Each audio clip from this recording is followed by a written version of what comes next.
berulang-ulang, ini kalau kita punya anak balita. Atau ketika anak kita udah menjelang remaja, kita mengalami yang nomor 4 nih. Saya merasa gagal karena tidak mengetahui bagaimana mengatasi masalah. Tidak ada waktu untuk kepentingan saya. Saya masih ingat dengan jelas ya waktu bagaimana saya melahirkan Jess Farrell. Jess Farrell itu kan sama abang-abangnya bedanya cukup jauh. Beda sama Jaehyun 11 tahun, beda sama Jerome itu 9 tahun. Jadi waktu saya hamil udah langsung terbayang, ya ampun nanti mesti ngurusin susu lagi, popok lagi, mesti ngajarin jalan lagi, mesti ngajarin baca lagi. Itu semua udah langsung ada di benak gitu. Terus langsung bilang, aduh kapan saya jadi cantik lagi, kapan saya langsing lagi. Wah kayaknya udah belum anaknya belum dilahirkan pikirannya udah menumpuk segudang, itu langsung seperti bikin susah gitu kan. Tetapi ini adalah penghiburan dan kekuatan kita ya teman-teman. Dikatakan bahwa ibu adalah pribadi yang mengubah dunia melalui anak-anak mereka. Kita teringat akan cerita tentang Thomas Alva Edison. Bagaimana dia dikeluarkan dari sekolah dan dianggap sebagai anak yang bodoh. Tetapi ibunya yang mengenal anaknya tidak melabeli dia sebagai anak bodoh. Dan ibunya sendiri yang mengajari dan mendidik dia. Dan kita tahu pada akhirnya seperti apa. Penemuan Thomas Alva Edison sudah mengubah dunia. Kita juga mendengar ada istilah bahasa ibu. Ini pernah gak teman-teman berpikir, kenapa ya nggak ada bahasa ayah? Ini benar-benar kenyataan ya. Saya yang bukan orang Batak, menikah dengan suami saya yang logat Bataknya kan kental. Tapi ketiga anak saya itu luar biasa. Mereka nggak ada itu yang ngomong pakai logat Batak. Nah, itulah terbuktikan bahasa ibu. Jadi kalau bayi dan balita itu ya, ketika di bawah 5 tahun, mereka melihat, mendengar, dan semua itu direkam dalam otak mereka. Sepanjang hari mereka menghabiskan waktu dengan siapa, maka orang itulah yang ditiru oleh mereka. Pola siapa yang akan diikuti oleh anak-anak itu? Dari logat bicara, dari cara marah, bagaimana menghargai sesuatu, bagaimana memandang sesuatu. Kalau tadi suami saya cerita tentang saya takut kecoa, itu saya suka lupa gitu di depan anak-anak saya yang masih kecil-kecil, saya teriak. Dan efeknya itu ya sampai hari ini, JC itu ya agak takut gitu sama kecoa, dan saya berjuang supaya mengajar dia berani walaupun saya takut. Ya itu susah memang, mamanya takut ngajar anaknya berani kecoa ya kan. Terus para ahli juga mengatakan dari umur 0 sampai 5 tahun golden age ini ada pembentukan karakter sebesar 85% dan menentukan 20 angka dari IQ-nya. Nah, coba kita bayangkan siapa yang bersama mereka. Saya senang menulis kalimat ini. Selalu bayangkan jika bukan kita yang bersama mereka. Ibu versus peran pengganti. Ini dilema bagi ibu-ibu yang punya pekerjaan di luar rumah. Sebenarnya saya tidak anti dengan ibu yang bekerja. Memang saya memutuskan untuk menjadi ibu rumah tangga. Tapi mari kita pikirkan bersama. Ketika momen di mana anak kita mendapat pendidikan itu adalah penting, lalu bagaimana dengan peran pengganti? Mungkin peran pengganti itu yang menghabiskan waktu bersama dengan anak-anak kita adalah pembantu rumah tangga atau babysitter. Nah, bagaimana dengan pendidikan para pembantu rumah tangga ini? Bagaimana dia dibesarkan? Sekolahnya sampai kelas berapa? Lalu kita menyerahkan anak kita kepada mereka. Selalu bayangkan jika bukan kita yang bersama mereka. Pada waktu kami pindah ke Surabaya, itu kan Jaehyun kelas 3 SD, Jerome itu kelas 1 SD. Satu kali kami harus menghadiri satu acara yang penting dan tidak bisa membawa anak, karena di Surabaya juga kami nggak punya keluarga, jadi kita nggak bisa menitipkan ke sanak saudara gitu. Akhirnya kami menitipkan anak-anak itu ke teman mereka, ke rumah teman mereka. Lalu kami pergi cuma 3 jam ya Bapak Ibu, tapi ketika kami menjemput mereka, waktu yang 3 jam itu ketika mereka bersama orang lain, bisa-bisanya mereka pulang lalu bisa cerita tentang hantu, tuyul, genderuwo. Wah, itu cuma 3 jam. Mereka mendapat konsep tentang hantu dan tuyul itu dari pembantu di rumah teman mereka. Sekarang bayangkan, berapa jam anak kita jika kita menyerahkannya kepada peran pengganti kita. konsep apa yang ditanamkan oleh mereka, nilai-nilai apa yang ditanamkan oleh mereka kepada anak-anak kita. Nah, ini saya mengajak ibu-ibu sekalian bahwa kita harus menjadi ibu yang punya visi. Apa visi kita bagi anak-anak kita? Coba kita pikirkan siapa mereka kelak di usia 5 tahun, 10 tahun, atau 20 mendatang.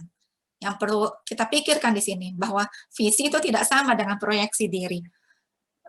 Proyeksi diri itu adalah ketika kita punya keinginan, atau kita punya cita-cita, tapi kita tidak bisa mewujudkannya dalam diri kita, lalu kita ingin mewujudkannya dalam diri anak-anak kita. Misalnya kita mau jadi dokter, tapi waktu itu terhalang biaya, atau nilai kita nggak cukup masuk ke sana. Akhirnya kita mewujudkan proyeksi itu bagi anak-anak kita, dan kita memaksa mereka untuk menjadi seorang dokter. Bukan itu artinya visi ya, tetapi seperti yang saya tulis di sini. Saya menikah dengan seorang hamba Tuhan, seorang pendeta, dan juga kami beda suku, maka kehidupan keluarga kami itu disorot oleh banyak orang. Makanya dari awal ketika kami menikah itu saya udah punya pikiran bahwa kelak saya harus mendidik anak saya baik-baik, karena mereka tidak boleh menjadi anak-anak yang kelak bikin masalah di keluarga, mempermalukan Tuhan, mempermalukan papa mamanya. Kalau mereka seperti itu, wah, apa kata orang-orang di sekitar kami, apa kata-kata jemaat, apa kata keluarga besar. Makanya saya harus punya visi yang jelas bagi anak-anak saya. Bagaimana kita mewujudkannya? Bagaimana kita mewujudkan visi itu bagi anak-anak kita? Bagaimana kita harus mendidik mereka? Bagaimana kita harus mengajar mereka? Para ibu, jawabannya cuma ini, para ibu. Berilah waktumu, berilah hatimu, berilah dirimu. Ini pernyataan yang ditulis oleh anak sulung kami, Jehian, di Twitternya. Perdebatan antara kualitas dan kuantitas waktu itu nggak pernah selesai. Jawabannya hanya ada seperti ini, tidak ada kualitas tanpa kuantitas. Waktu bersama anak adalah investasi. Nggak mungkin kita mau investasi kalau ujung-ujungnya adalah rugi.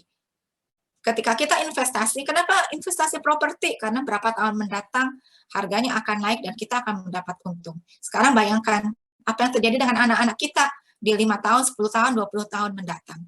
Nah, makanya jangan pernah remehkan apa yang kita lakukan sebagai seorang ibu. Apalagi kalau kita itu ibu rumah tangga sejati.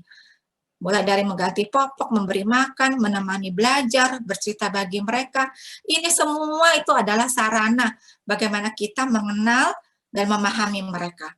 Kita tahu kepribadian mereka, kita tahu karakter mereka, kita tahu tipe belajar mereka, kita tahu pemikiran mereka, perasaan, minat, semua ya dari hal-hal yang seperti ini. Oleh karena itu kualitas dan kuantitas harus beriring bersamaan.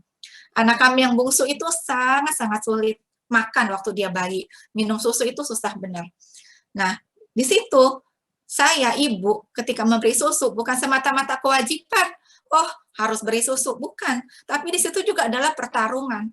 Mengajar anak bahwa yang berotoritas itu orang tua, bukan si anak. Walaupun dia masih bayi, dia bisa semena-mena. Akhirnya orang tua hanya mengikuti maunya dia. Susunya dilepeh-lepeh, ya udah diikutin. Terus nggak dipaksa apapun, itu salah ya. Bagi ibu-ibu yang masih muda, yang mungkin belum punya anak atau baru punya anak satu. Justru tempat makan itu adalah pertarungan kita bersama anak-anak kita. Dia nggak mau minum susu, kita harus tahu kenapa dia nggak mau minum susu dan harus kita paksa. Itu juga sarana kita belajar, mengenal dia. Oh mungkin rasanya nggak enak, oh mungkin dotnya atau botolnya nggak bagus. Apapun itu kita cari. Dia udah makin besar, Jessa makin besar, susah makan pedas. Apa kita ngikutin? Kalau kita ngikutin, kasihan kan dia udah besar. Sebuah orang bilang rendang itu nomor 1 paling enak, dia, rendang, nggak pernah makan. Karena apa? Karena pedas, nggak pernah dilatih. Dari kecil salah papa mamanya. Jadi semua yang kita lakukan ini adalah sarana kita untuk mengenal dan memahami anak-anak kita. Inilah pengenalan saya akan anak-anak saya di usia balita mereka. Jadi di usia sampai mereka 5-6 tahun gitu ya. Ini tentang Jehian. Jadi saya tahu dia udah memiliki bakat musik waktu dia TK itu, karena dia tiba-tiba bisa bermain bukan piano, alat kecil yang kita punya. Ya piano kecil itulah. Pianika. Bukan pianika. keyboard. Ya, dia bisa main di keyboard itu tiba-tiba dia bisa mainin lagu-lagu yang nggak pernah diajarin oleh siapapun gitu. Maksudnya dia bisa main sendiri aja, tiba-tiba di situ saya tahu, oh, Jihyun punya bakat musik gitu kan. Terus saya tahu dia ceroboh dalam nulis angka dari mana. Ketika dia kalau bawa pulang latihan matematika atau tes matematika, jangan terus-terusan kita terpaku melihat nilai, tapi kita lihat apa yang dikerjakan anak-anak kita. Dan di situ saya tahu kenapa Jihyun itu dapat nilainya sekian, bukan karena dia tidak bisa, tapi ternyata dia ceroboh menulis angka. Menulis angka 0 dan 6 nggak ada bedanya. Ya gimana mau jawabannya benar kalau 6 disangka 0, 0 disangka 6. Dan di situ kami melatih berulang-ulang bagaimana dia supaya tidak ceroboh. Ini tentang Jerome. Jadi dari kecil dia udah terlihat dia orang yang sangat mudah bergaul. Kenal nggak kenal tiba-tiba bisa main gitu kan. Dan dia ini orang yang estetik, orang yang belajarnya itu juga sambil bergerak. Kalau kita mengenali anak kita nggak langsung mencap dia sebagai anak nakal. Ayo belajar, kok belajar kayak main gitu kan. Kita nggak marah-marahin dia, tapi kita paham, oh ternyata dia harus bergerak baru dia bisa belajar. Nggak mungkin yang terus belajar, bukan gitu tipenya gitu. Nah itu kenapa kita harus kenal dan memahami anak-anak kita. Nah, tentang Jess Farrell. Dia itu sampai umur 2 tahun itu belum bisa bicara, Bapak Ibu. Jadi kami agak kesulitan, kenapa dia belum bisa bicara sampai umur 2 tahun. Nah, setelah dia mulai bisa bicara, ternyata dia ini adalah seorang yang penyimak dan menganalisa. Jadi ini ada satu kejadian di mana setiap ulang tahun dulu kan kalau anak-anak TK ulang tahun tuh musimnya apa yang namanya satu yang besar gitu, terus nanti keluarlah dari situ permen coklat berhamburan. Lalu anak-anak TK itu kan seru gitu ngambilin permen coklat itu di lantai itu. Tapi anak saya itu Jessa nggak pernah ikutan. Jadi kalau lagi ada teman ulang tahun saya liatin dia ketika anak-anak sibuk ngambil permen coklat itu dia nggak ikut ambil. Satu kali saya tanya, Jess, kok kamu nggak ambil ya permen coklat, teman-temanmu itu pada ambil. Terus jawabannya seperti ini Bapak Ibu, ngapain mah diambil? Jessa kan nggak suka. Jessa kan nggak suka makan permen. Lagian kan ngapain kita harus rebutan? Kan kita bisa beli. Terus ada lagi, ketika dia pulang bawa nilai bahasa Inggris. Terus saya lihat nilainya, saya lihat sekali lagi ya, ibu-ibu, jangan kita terpaku selalu pada nilai. Kita lihat apa yang dia tulis. Jadi waktu itu ada pertanyaan, what do you want to be in the future? Apa yang kamu mau jadi apa di masa depan? Nah, bagian itu dia nggak tulis apapun. Saya bingung gitu, kenapa dikosongin bagian ini? Terus saya tanya, Jess, kenapa kamu nggak jawab? Emang Jess mau jadi apa di masa depan? Kok Jess nggak jawab? Terus dia jawab begini, ini jawaban yang bagi kami luar biasa ya untuk anak usia 4 tahun. Dia bilang begini, nggak mau mah, karena kalau Jessa tulis jawab jadi dokter, Jessa kan takut sama darah. Kalau Jessa jawab Jessa mau jadi polisi, Jessa nggak mau jadi orang yang nangkep penjahat. Kalau misalnya Jessa jawab mau kayak papa jadi pendeta, Jessa kayaknya nggak bisa khotbah. Jadi ternyata dia penyimak dan penganalisa yang luar biasa. Dia untuk anak umur 4 tahun dia nggak mau jawab sembarangan karena dia memikirkan jauh ke depan dari semua itu. Nah, teman-temanku, kalau kita mengenal, memahami anak kita, maka kita akan lebih paham, lebih tahu kata apa yang harus kita lakukan kepada mereka. Strategi pengajaran seperti apa yang dapat kita berikan kepada mereka. Nah, ini pentingnya mengenal dan memahami anak-anak kita. Kualitas dan kuantitas waktu itu memerlukan kehadiran dalam pertengkaran mereka. Ini penting benar harus kita simak. Ketika kita hadir dalam pertengkaran anak-anak kita, pertama-tama kita akan tahu ini masalahnya apa sampai mereka bertengkar. Dan ini kesalahan para ibu-ibu ini. Jangan selalu datang dengan emosi lalu menyalahkan kakak. Kakak kan lebih besar, harusnya kakak mengalah. Padahal kita belum tahu masalahnya apa. Terus karena yang nangis selalu si adik, jadi kayaknya kita selalu membela yang nangis. Terus, atau terbalik, misalnya yang nangis selalu kakak, terus kita marahin adiknya. Makanya kamu jangan nakal, dan sebagainya, dan sebagainya. Nah, sekarang bayangkan Bapak Ibu, kalau semua ini kita dapat laporannya dari pembantu atau babysitter. Kita tidak hadir pada saat itu. Lalu udah berjam-jam kemudian kita baru dapat laporan. Iya, kalau si pembantu itu melaporkan kepada kita. Kalau nggak melaporkan atau melaporkannya sesuai dengan versinya dia, dia juga nggak tahu duduk permasalahannya apa. Pokoknya dia cuma lapor seversinya dia. Bayangkan efek dari pertengkaran-pertengkaran yang dilakukan oleh anak-anak kita. Bisa jadi ini adalah sumber di mana mereka saling benci. Karena apa? Ketika mereka bertengkar, mereka nggak dapat penyelesaian masalah. Nanti bisa juga berefek pada, misalnya kita hanya membela salah satu kan, jadi kita benci. Kenapa selalu kakak yang dibela atau kenapa selalu adik yang dibela? Kalau kita tidak hadir, artinya mereka mempunyai satu habit. Oh, nggak apa-apa nangis, karena yang nangis yang menang.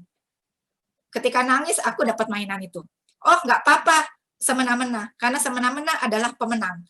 Kalau semena-mena berarti aku yang menguasai mainan itu. Bayangkan ini menjadi pola pikir anak-anak kita sampai mereka dewasa. Hadir dalam kegembiraan dan kesedihan mereka. Saya selalu senang mengingat peristiwa ini. Peristiwa di mana saya menjemput anak-anak saya ketika TK. Waktu itu kami tinggal di Malang. Jadi Jerome itu di TK, Jehian itu di SD. Nah, kalau saya jemput Jerome, maka dari tempat gedung TK kami harus berjalan kaki ke SD.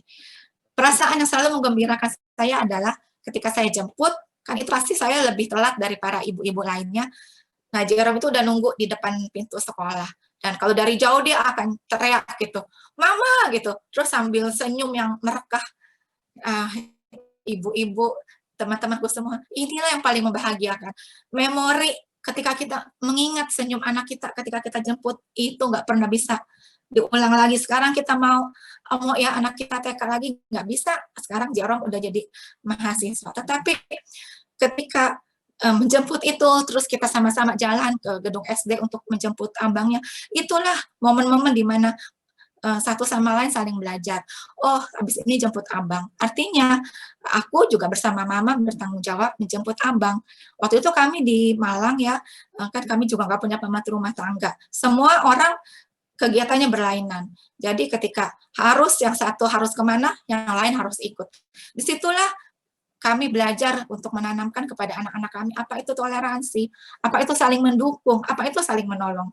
Jer, kalau kamu bangunnya telat, berarti besok abang telat. Karena kan mama harus antar abang dulu, baru antar Jerome.